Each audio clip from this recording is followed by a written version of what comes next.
untuk teman-teman yang masih bergabung bersama kami. Hari ini kita melanjutkan pembelajaran kitab Roma. Sebelum itu mari kita satu di dalam doa. Bapa, terima kasih untuk kesempatan yang Tuhan terus beri kepada kami sehingga kami bisa belajar kebenaran. Urapi anak-Mu yang akan menyampaikan firman Tuhan, begitupun juga dengan teman-teman yang akan belajar. Berkati kami semua supaya kami semakin mengerti kebenaran dan kami hidup menyenangkan hati Tuhan. Terima kasih Tuhan, dalam nama Tuhan Yesus kami sudah berdoa, amin. Nah, mari kita membuka Alkitab kita dari Roma pasal 2 ayat 6 sampai dengan ayatnya yang ke-12. Roma pasal 2 ayat 6 sampai dengan ayatnya yang ke-12. Nah, kalau sudah pendapat, mari kita baca bersama-sama.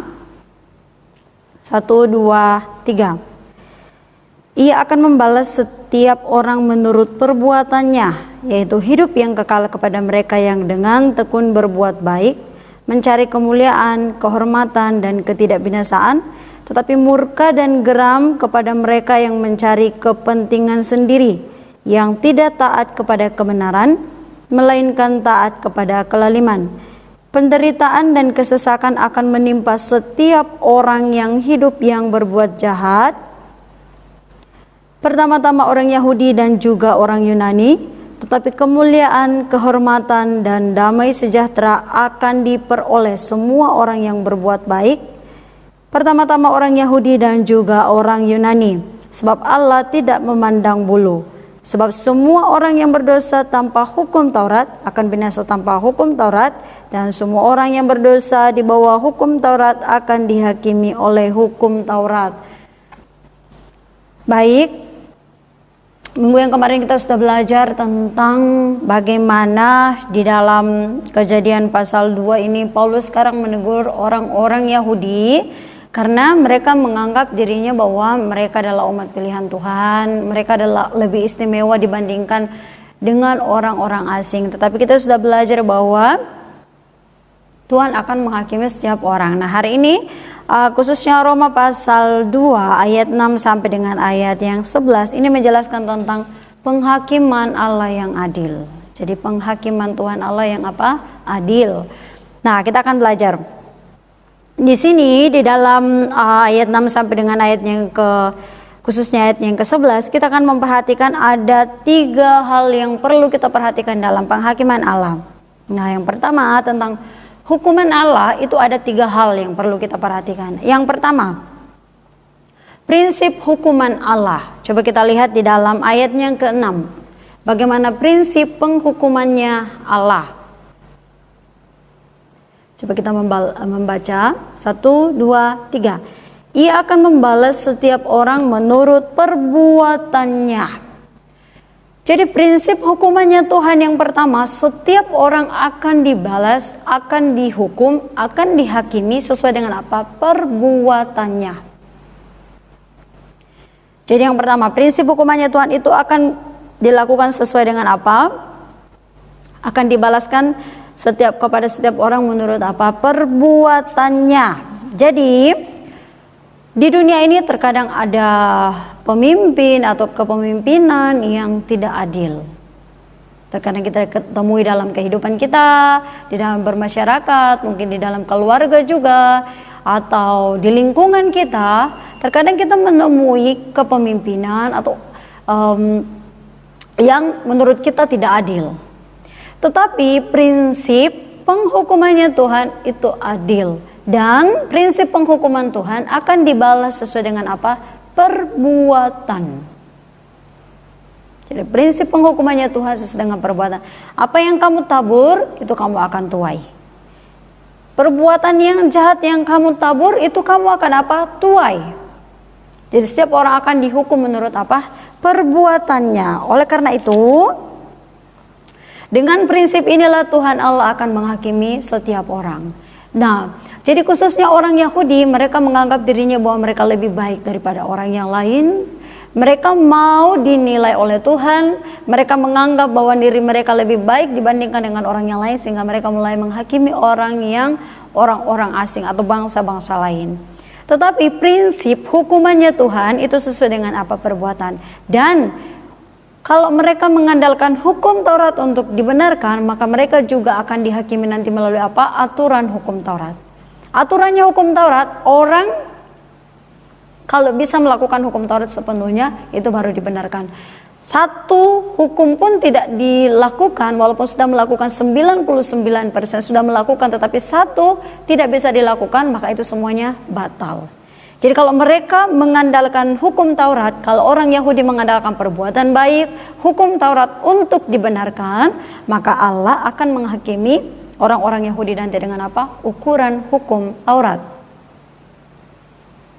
Jadi mereka sudah mendapat hukum Taurat, orang Yahudi sudah mendapat hukum Taurat, maka mereka akan dihakimi dengan hukum Taurat. Jadi prinsip hukuman Tuhan yang pertama, dihakimi menurut apa? Perbuatannya. Lalu pertanyaannya seperti ini. Di antara orang-orang yang saudara temui atau orang-orang yang saudara lihat di sekitar saudara-saudara, bagaimana perbuatan manusia? Mungkin ada di antara mereka yang baik, mungkin ada juga di antara mereka yang menurut pandangan kita, oh orang ini orang baik. Tetapi semua orang itu sudah berbuat dosa, entah sadar atau tidak sadar akan jatuh ke dalam dosa. Dan prinsip penghukumannya Tuhan harus dibalas sesuai dengan apa? Perbuatan. Kamu tak berapa, kamu akan tuai. Jadi mengandalkan perbuatan untuk dibenarkan sebenarnya itu sama sekali sangat berbahaya.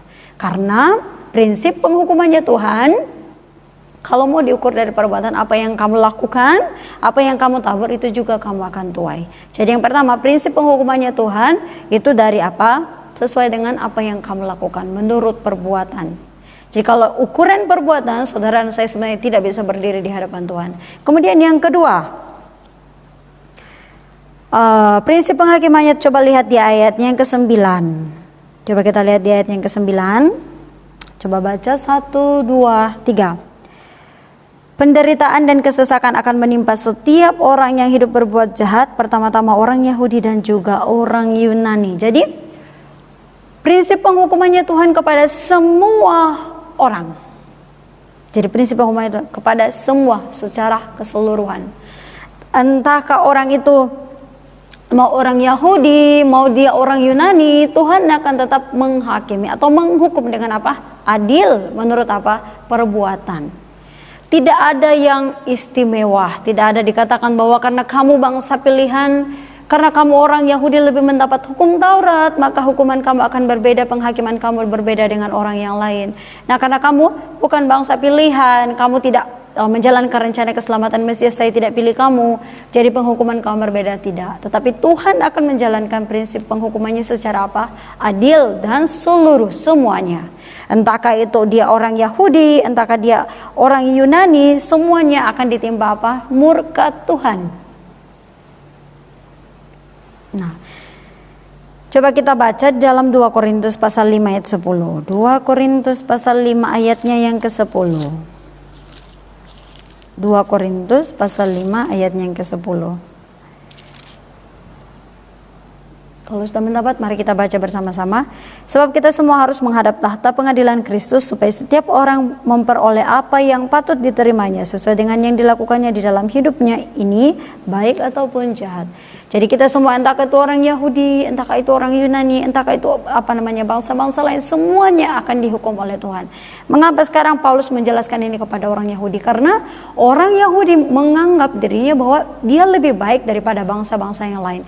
Karena mereka mendapat hukum Taurat, mereka adalah bangsa pilihan Tuhan, sehingga mereka mengatakan, mereka berpikir bahwa penghukuman Tuhan itu tidak akan diserahkan, tidak diberikan kepada orang-orang Yahudi. Karena mereka adalah orang yang terpilih secara khusus, mereka menjalankan rencana keselamatan Tuhan, kemudian mereka diberi hukum Taurat dibandingkan dengan bangsa-bangsa yang lain, sehingga mereka menganggap dirinya bangga, mereka merasa sombong, sehingga mulai menghakimi bangsa-bangsa yang lain bahwa Tuhan akan murka kepada mereka.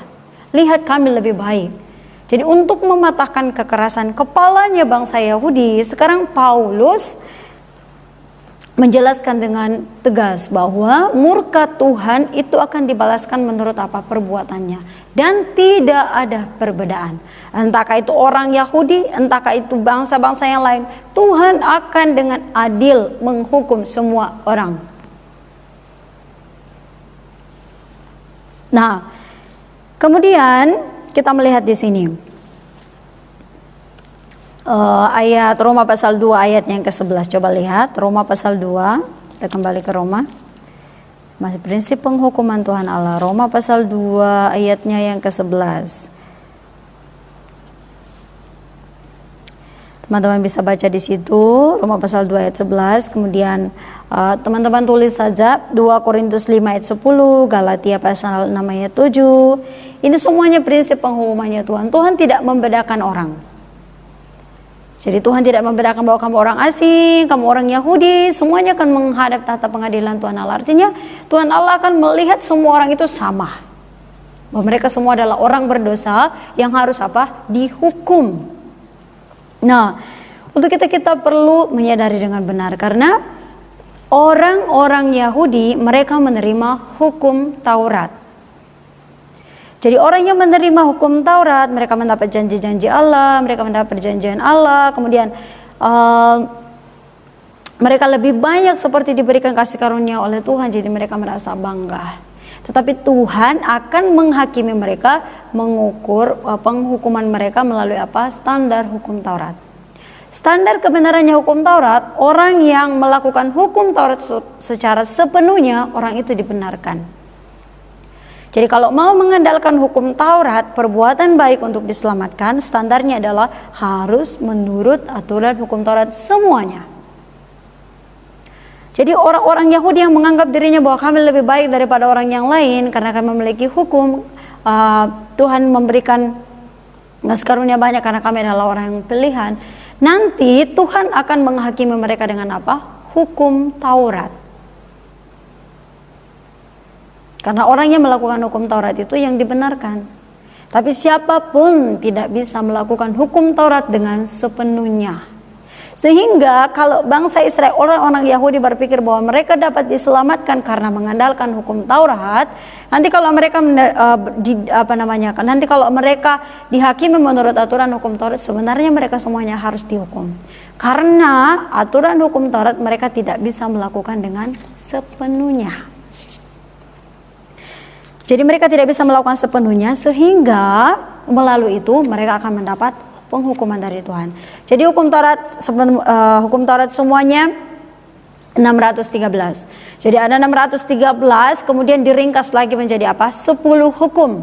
Dari 10 hukum itu diringkas menjadi 2. Kasihilah Tuhan Allahmu dengan kasihilah sesamamu manusia. Jadi siapapun tidak bisa melakukan itu, sehingga orang yang mengandalkan hukum Taurat untuk diselamatkan itu sangat berbahaya karena siapapun tidak bisa melakukan hukum Taurat dengan sepenuhnya. Sehingga orang yang mengandalkan hukum Taurat untuk diselamatkan itu semuanya akan mendapat penghukuman karena manusia semuanya sudah berdosa. Dan mungkin ada orang yang mengatakan seperti ini, oh, saya tidak diberi hukum Taurat. Mungkin bangsa-bangsa lain bisa mengatakan, saya tidak diberi hukum Taurat oleh Tuhan sehingga saya bebas dari penghukuman. Tapi kita harus ingat, Tuhan sudah memberi apa? Suara hati. Jadi kepada bangsa-bangsa lain itu semua manusia diberi apa? Suara hati. Untuk mengingatkan mereka ketika mereka melihat alam, mereka bisa mengenal Tuhan, mereka bisa tahu bahwa oh Tuhan itu ada, oh pencipta itu ada. Tetapi mereka menggantikan kemuliaan Allah. Nah, apakah ada orang yang bisa lepas dari suara hati? Tidak ada. Sehingga siapapun di hadapan Tuhan Allah nanti tidak ada yang bisa apa? Memberi alasan. Tidak ada yang bisa memberi alasan kepada Tuhan bahwa saya belum pernah mengenal Tuhan, saya tidak diberi hukum Taurat, maka saya tidak mengenal Tuhan. Tetapi manusia itu diberi apa? Suara hati. Dan siapapun itu tidak bisa menyangkal karena semua manusia punya suara hati. Jadi di hadapan Tuhan nanti tidak ada seorang pun yang bisa memberi alasan mengapa saya harus dihukum. Jadi orang-orang Yahudi mereka dihakimi melalui apa? Aturan hukum Taurat. Kemudian bangsa-bangsa lain yang tidak mendapat hukum Taurat, mereka akan dihakimi melalui apa? Suara hati mereka. Jadi untuk itu penghukumannya Tuhan Allah itu akan berlangsung secara jujur. Nah, kita perlu memahami bahwa karena di depan manusia melihat apa yang di depan mata, tetapi Tuhan melihat hati. Mungkin dari pandangan orang yang lain, orang Yahudi itu saleh karena mereka taat dalam beribadah, melakukan hukum Taurat. Tetapi Tuhan melihat motivasi hati mereka. Kalau motivasi hati mereka hanya untuk kemuliaan mereka sendiri, mereka berusaha melakukan hukum Taurat untuk diri mereka sendiri, Itu mungkin di depan manusia tidak dapat melihat, tapi di hadapan Tuhan Allah semuanya terlihat. Tuhan melihat hati. Sehingga pada hari kedatangan Tuhan kedua kalinya nanti, Dia akan membedakan yang mana orang yang percaya dan mana orang yang tidak percaya. Coba kita membuka Matius pasal 25. Matius pasal 25.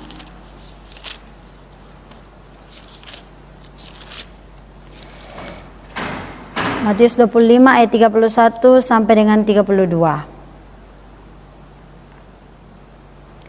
Matius pasal 5 ayat 31 sampai 32. Sudah mendapat? Kalau sudah mendapat, mari kita baca bersama-sama. 1, 2, 3. Apabila Anak Manusia datang dalam kemuliaannya dan semua malaikat bersama-sama dengan Dia, maka Ia akan bersemayam di atas tahta kemuliaannya. Lalu semua bangsa akan dikumpulkan di hadapannya, dan Ia akan memisahkan mereka seorang daripada seorang, sama seperti gembala memisahkan domba dari kambing. Jadi pada waktu kedatangan Tuhan Yesus untuk kedua kalinya, Dia akan apa? Memisahkan, perhatikan di sini, seorang demi seorang. Satu orang demi satu orang. Jadi Tuhan Allah sangat teliti untuk memisahkan yang mana domba, yang mana kambing. Artinya yang mana percaya kepada Tuhan Yesus, yang mana tidak percaya kepada Tuhan Yesus. Yang mana yang hanya Kristen KTP saja, yang hanya mengaku saya orang Kristen, saya percaya kepada Tuhan Yesus Kristus. Tetapi untuk keselamatannya sebenarnya dia masih mengandalkan apa? Dia mengandalkan mungkin perbuatan baik, dia mengandalkan mungkin apa? Baptisan, atau dia mengandalkan hal yang lain. Untuk diselamatkan cukup apa? Iman. Memang kelihatannya sekarang semua orang percaya. Kalau melihat orang Kristen, oh mereka adalah orang yang percaya kepada Tuhan, oh mereka adalah orang Kristen. Tetapi Tuhan sangat teliti karena Tuhan melihat apa? Hati. Siapa yang benar-benar mengandalkan Yesus Kristus untuk keselamatannya? Apakah menurut mereka bahwa saya hanya percaya kepada Yesus saja saya diselamatkan itu cukup, ataukah perlu? Kayaknya tidak cukup kalau misalnya hanya percaya. Saya perlu perbuatan baik, saya perlu ikut aturan agama, saya harus secara rutinitas beribadah, saya harus beramal, saya harus berbuat baik banyak kepada orang yang lain, saya harus rajin dalam persekutuan. Tujuannya untuk apa? Saya bisa masuk ke dalam kerajaan surga. Sebenarnya orang-orang seperti itu masih mengandalkan apa? Hukum Taurat. Kalau mengandalkan perbuatan baik untuk diselamatkan, nanti akan dihakimi melalui apa? Perbuatan baik. Dan siapapun tidak bisa lolos dari penghukuman Tuhan kalau mengandalkan perbuatan baik. Jadi memang kelihatannya sekarang semuanya sama. Tetapi pada hari kedatangan Tuhan Yesus yang kedua kalinya, Dia akan membedakan yang mana domba, yang mana kambing, yang mana orang yang percaya kepada Tuhan, yang mana orang yang tidak percaya. Dia akan memisahkan orang yang mendirikan rumahnya di atas pasir, orang yang mendirikan rumahnya di atas batu, orang yang mengikut jalan sempit, orang yang mengikut jalan luas. Jadi Tuhan bisa membedakan. Memang sekarang sepertinya tidak terlihat, tetapi pada hari kedatangan Tuhan Yesus kedua kalinya kita akan melihat, karena Tuhan itu menghakimi dengan adil. Jadi selama masih diberi kesempatan oleh Tuhan, mari sampaikan kepada orang yang lain bahwa untuk keselamatan itu cukup dengan percaya.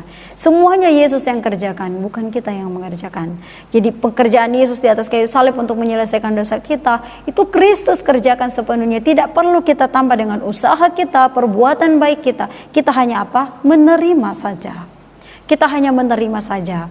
Jadi kita menerima Tuhan Yesus Kristus sebagai Tuhan dan Juru Selamat, mengakui bahwa waktu Yesus mati di atas kayu salib, Tuhan Yesus mati untuk menggantikan penghukuman saya. Jadi Yesus yang taat sepenuhnya kepada hukum Taurat sehingga saya hanya percaya kepada Tuhan Yesus, maka Tuhan memperhitungkan bahwa saya apa?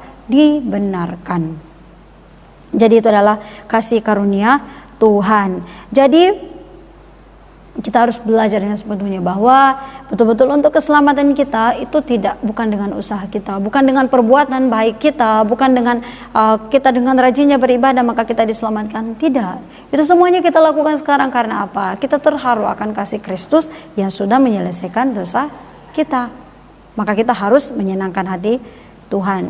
Nah, jadi di sini Paulus sangat menegur keras orang-orang Yahudi karena untuk keselamatan mereka sekarang mengandalkan apa? Mereka mengandalkan hukum Taurat, mereka menganggap diri mereka lebih baik daripada orang yang lain. Maka pada hari penghakiman Tuhan, Tuhan akan menghukum mereka, menghakimi mereka dengan apa?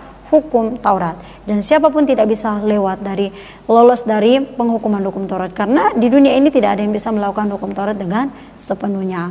Nah, orang-orang Yahudi salah memahami tentang hukum Taurat. Tuhan memberikan hukum Taurat kepada orang Yahudi tujuannya supaya mereka menyadari bahwa dengan melakukan hukum Taurat mereka menyadari, oh saya orang berdosa. Saya tidak bisa dengan usaha saya sendiri, saya tidak bisa datang kepada Tuhan, sehingga mereka menyadari bahwa saya adalah orang yang berdosa. Kemudian akan menginsafkan dosa mereka, dan pada akhirnya hukum Taurat itu akan menuntun mereka sampai kepada apa? Injil. Karena mereka berusaha melakukan hukum Taurat, orang yang berusaha melakukan hukum Taurat atau perbuatan baik untuk diselamatkan, mereka akan sampai kepada seperti pengakuannya Paulus, aku adalah manusia yang celaka. Siapakah yang dapat melepaskan saya dari tubuh maut ini? Jadi orang yang berusaha dengan perbuatan baiknya untuk mengandalkan perbuatan baik untuk diselamatkan, mereka akan sampai kepada pengakuan saya adalah manusia celaka. Artinya saya tidak bisa Tuhan dengan usaha perbuatan baik saya tidak bisa untuk datang kepada Tuhan kalau mau mengandalkan usaha perbuatan baik saya. Tidak bisa. Tetapi orang-orang Yahudi mereka salah memahami. Mereka berpikir bahwa mereka bisa melakukan hukum Taurat, sehingga dengan melakukan hukum Taurat itu mereka bisa dibenarkan, sehingga mereka mulai menghakimi orang yang lain. Tapi kita belajar bahwa hukum Taurat diberikan Tuhan hanya untuk menuntun sampai kepada apa? Kristus. Jadi hanya penuntun saja, supaya kita menyadari bahwa kita membutuhkan Injil, kita menyadari bahwa kita orang berdosa, kita membutuhkan jalan keluar. Karena kalau mengandalkan hukum Taurat kita tidak bisa diselamatkan. Tetapi hukum Taurat itu sebenarnya hanya menuntun seseorang untuk apa? Sampai kepada Injil, sehingga mereka menerima Injil. Tetapi orang Yahudi menolak Kristus, walaupun tidak semua, tetapi mereka menolak Kristus, dan sebenarnya mereka sedang menimbun apa? Murka Allah. Jadi untuk itu, selama Tuhan masih memberi kesempatan kepada kita harus ingat bahwa bukan hanya orang-orang Yahudi saja, tetapi kita juga. Mungkin ada di antara kita yang masih mengandalkan perbuatan baik kita, amal kita, usaha kita untuk diselamatkan. Kita harus meninggalkan, karena itu bukan jalan kebenaran. Kalau mau mengandalkan perbuatan baik kita, maka Tuhan akan menghakimi menurut apa? Perbuatan. Dan kalau Tuhan menghakimi menurut perbuatan kita, maka kita semua pasti mati. Kita akan dibinasakan, karena kita tidak bisa melakukan sesuai dengan kehendak Tuhan. Tetapi kalau kita mengandalkan Yesus sepenuhnya, hanya percaya kepada pekerjaan Kristus untuk diselamatkan, maka orang itu setiap hari akan terharu kasih Tuhan. Kemudian kita melakukan, kita beribadah, kita menolong orang yang lain, kita berbuat baik, kita memuji nama Tuhan, kita menyembah nama Tuhan. Itu semuanya dengan apa? Sukarela. Bukan lagi untuk usaha kita untuk mau masuk surga, tapi sebagai tanda terima kasih karena kasih karunia Tuhan Allah yang terlalu besar yang Tuhan berikan untuk kita. Dan siapapun tidak bisa lolos dari penghukuman Tuhan. Orang Yahudi akan dihakimi menurut apa? Aturan hukum Taurat. Lalu bagaimana dengan orang yang tidak mempunyai hukum Taurat? Bangsa-bangsa lain yang tidak diberi hukum Taurat. Bagaimana mereka bisa lolos dari penghukuman Tuhan? Mereka juga akan dihakimi menurut apa? Suara hati mereka. Ketika mereka berbuat jahat, suara hati mereka pasti mengingatkan bahwa itu salah. Namun manusia yang berdosa terus melakukan, dan siapapun tidak bisa lolos dari penghukuman Tuhan. Jadi murka Allah itu akan dinyatakan. Untuk itu, selama masih ada kesempatan, mari sampaikan Injil supaya semakin banyak orang bisa percaya kepada Tuhan, sehingga mereka juga bisa diselamatkan. Nah, mari kita satu dalam doa. Terima kasih untuk kesempatan yang Tuhan beri. Kami sudah belajar, itu adalah anugerah Tuhan. Kami terbatas untuk memahami kebenaran-Mu, tetapi Tuhan yang akan menolong sehingga kami semakin memahami hati Tuhan. Dalam nama Tuhan Yesus kami sudah berdoa. Amin.